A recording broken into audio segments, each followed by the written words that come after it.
উফ কি ঠান্ডা কি ঠান্ডা কি ঠান্ডা, আজ তো এখানে ভীষণ ঠান্ডা পড়েছে। তোমাদের ওখানে কোথায় কোথায় ঠান্ডা পড়েছে অবশ্যই জানিও। আজ না ভেবেছিলাম একটু পান্তা খাবো, কিন্তু এতটা ঠান্ডা পড়েছে, বরমশাই বললো এই ঠান্ডায় পান্তা খাবে।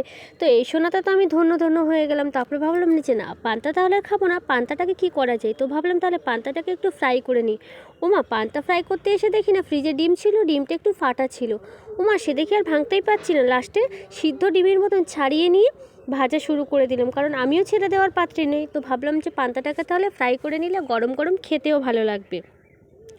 বেশি কিছু লাগবে না, একটু পেঁয়াজ কাঁচা লঙ্কা একটু সর্ষে ফোড়ন দেবো, আর হচ্ছে ডিমের ভুজিয়াটা হলেই পান্তা ফ্রাই রেসিপি একদম রেডি হয়ে যাবে। তো আমার প্রায় ভাজা ভাজা হয়ে এসেছে, আর এখানে একদম পুরো রেডি করে নিয়েছি প্লেটে।